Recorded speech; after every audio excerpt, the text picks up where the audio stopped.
विज्ञान से जुड़ी नवीनतम वीडियो को देखने के लिए चैनल की सदस्यता लेना ना भूलें और विज्ञान से संबंधित सभी वीडियो पर जानकारी लेने के लिए बेल आइकन जरूर दबाएं।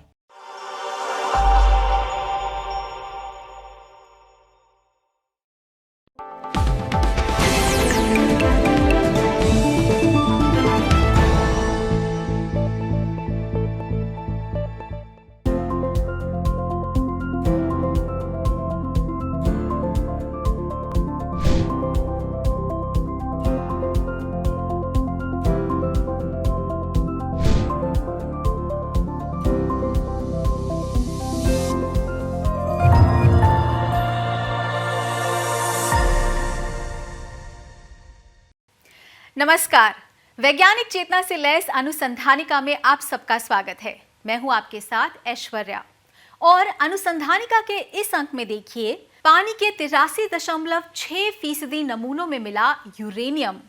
शोध को बाजार तक ले जाएंगे साथ ही और ग्लोबल वार्मिंग को रोकने में प्रकृति आधारित समाधान होंगे असरदार। देश में बड़े पैमाने पर पीने के लिए भूजल का इस्तेमाल होता है, लेकिन इनमें कई तरह के भारी तत्व मौजूद होते हैं। इन तत्वों में एक यूरेनियम भी है। देश भर में किए गए एक सर्वेक्षण में 83.6% पानी के नमूनों में यूरेनियम की मात्रा पाई गई है। आइए देखते हैं ये रिपोर्ट।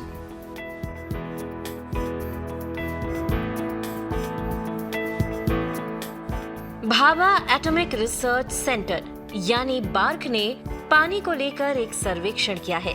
इसके लिए देश भर से पानी के 55,554 नमूने लिए गए। इनमें भूजल के अलावा सतह पर मौजूद जल के नमूने भी शामिल हैं।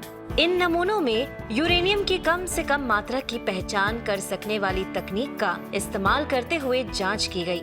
साथ ही 12 अन्य पैरामीटर की भी जांच हुई। बार्क के इस सर्वे रिपोर्ट को करंट साइंस जर्नल के ताजा अंक में प्रकाशित किया गया है। शोध के लेखकों में S K. Sahu, S K. Jha, V N. Jha, A C. Patra तथा एम.एस. कुलकर्णी शामिल हैं। ये सभी बार्क के हेल्थ फिजिक्स विभाग के वैज्ञानिक हैं। शोध में कहा गया है कि कुल नमूनों में से 83.6% नमूनों में यूरेनियम की मौजूदगी पाई गई। सतह के पानी में यूरेनियम की मात्रा एटॉमिक एनर्जी रेगुलेटरी अथॉरिटी के तय मानकों के अनुरूप थी, जबकि भूजल के 2% नमूनों में यह ज्यादा पाई गई।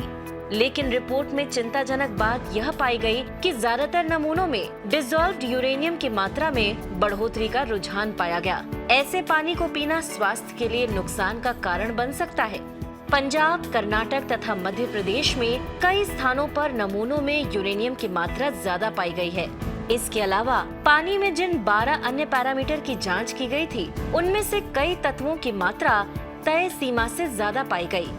इनमें प्रमुख रूप से sulphate, chloride, nitrate, एल्कालिनिटी, hardness, total dissolved solid आदि शामिल हैं। बता दें कि देश में भूजल पर निर्भरता बहुत ज्यादा है। खेती में 62 और पीने के लिए 85% निर्भरता भूजल पर है। शोध में कहा गया है कि यूरेनियम एक भारी तत्व है जो धरती के हर कंपोनेंट में पाया जाता है, लेकिन इस अध्ययन से भूजल को पीने योग्य बनाने के लिए उचित प्रौद्योगिकी के इस्तेमाल को बढ़ावा मिलेगा। बार्क ने मेम्ब्रेन आधारित प्रौद्योगिकी विकसित कर रखी है जो भूजल से यूरेनियम समेत सभी भारी तत्वों को हटाती है। यह शोध यूरेनियम के स्वास्थ्य पर प्रभावों को लेकर भी विस्तृत अध्ययन की जरूरत को रेखांकित करता है। इससे उन क्षेत्रों की पहचान हो सकेगी जहां भूजल में यूरेनियम की मात्रा ज्यादा है।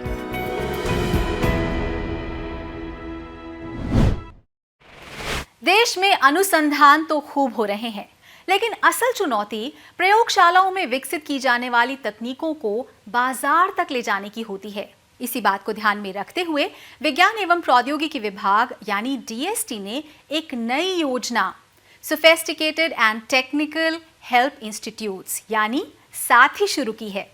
आइए देखते हैं ये रिपोर्ट।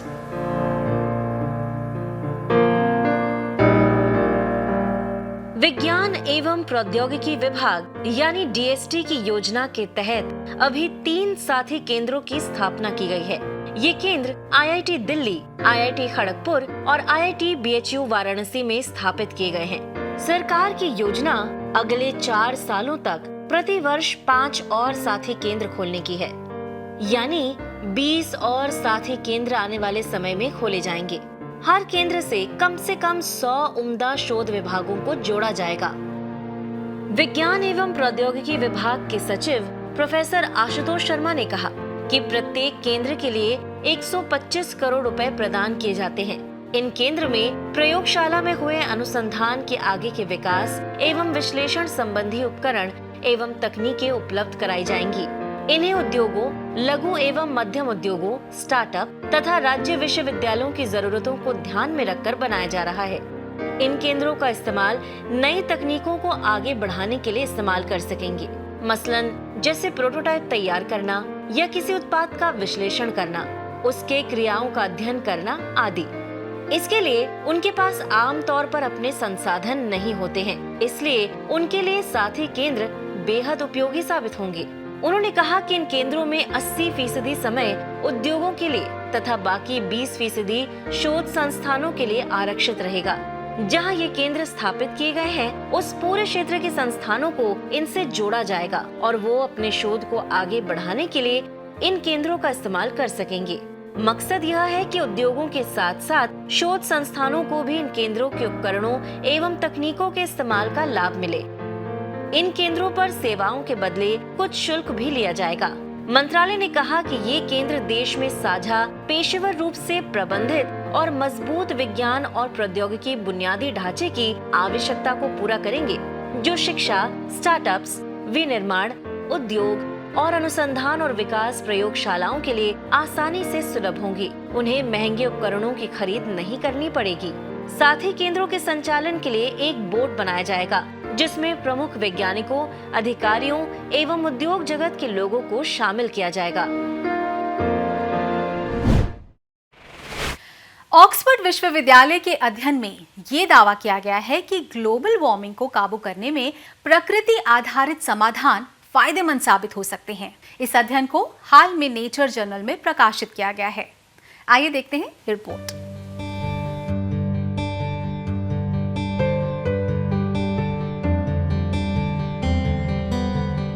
ऑक्सफोर्ड विश्वविद्यालय के अध्ययन में कहा गया है कि प्रकृति आधारित समाधानों यानी एनबीएस से प्रतिवर्ष 10 गीगाटन कार्बन को खत्म किया जा सकता है, जो विश्व में परिवहन क्षेत्र से उत्सर्जित होने वाले कार्बन से ज्यादा है। एनबीएस में वनों का संरक्षण, जमीन को हरा भरा बनाना, बंजर भूमि को उपजाऊ बनाकर उसमें खेती या वनीकरण, गीली भूमि का विकास आदि उपाय शामिल हैं। ऑक्सफोर्ड विश्वविद्यालय द्वारा किए गए इस अध्ययन में कहा गया है कि प्रकृति आधारित समाधान सदी के अंत तक तापमान बढ़ोतरी को 2 डिग्री से नीचे रखने में मदद कर सकते हैं। शोधकर्ताओं ने कहा कि एनबीएस उपायों से पारिस्थितिकीय तंत्र को सुरक्षित बनाना होगा। इसके जरिए वैश्विक तापमान बढ़ोतरी को यदि 1.5 डिग्री से नीचे रखना है तो एनबीएस से इसमें 0.1 डिग्री की कमी लाई जा सकती है। 2 डिग्री के लक्ष्य पर यह कमी 0.3 डिग्री होगी। रिपोर्ट में कहा गया है कि एनबीएस प्रयासों से 2025 तक प्रतिवर्ष 10 गीगाटन कार्बन डाइऑक्साइड को खत्म किया जा सकेगा। वनों के संरक्षण और बंजर जमीन को उपजाऊ बनाकर 4 गीगाटन और वेटलैंड के विकास से 2 गीगाटन कार्बन सोखा जा सकता है। कार्बन की यह मात्रा उतनी है जितना परिवहन क्षेत्र द्वारा 1 साल में उत्सर्जित किया जाता है। रिपोर्ट में कहा गया है कि प्रकृति आधारित समाधान कहीं ज्यादा महत्वपूर्ण है। यह सदी के अंत तक तापमान बढ़ोतरी को तो सीमित करेंगे ही, साथ ही धरती को लंबे समय तक ठंडा रखेंगे। शोधकर्ताओं ने कहा कि बेहतर परिस्थितियों में एनबीएस ग्लोबल वार्मिंग को 2055 तक 0.1 डिग्री तथा 2100 तक 0.4 डिग्री तक कम कर सकते हैं। रिपोर्ट में कहा गया है कि इस समय जलवायु खतरों से निपटने के लिए जितने भी प्रयास हो रहे हैं, उनमें एनबीएस के लिए बहुत कम राशि दी जाती है। ऑक्सफोर्ड के नेचर बेस्ड सॉल्यूशंस इनिशिएटिव के तकनीकी निदेशक एजे गिरार्डिन ने कहा कि दुनिया को अब प्रकृति आधारित ऐसे समाधानों में निवेश करना चाहिए जो पारिस्थितिकीय रूप से सही एवं सामाजिक रूप से न्याय संगत हो। इन्हें 1 सदी या उससे अधिक समय तक लाभ प्राप्त करने के हिसाब से तैयार किया जाना चाहिए। इससे आने वाली कई पीढ़ियों को फायदा होगा।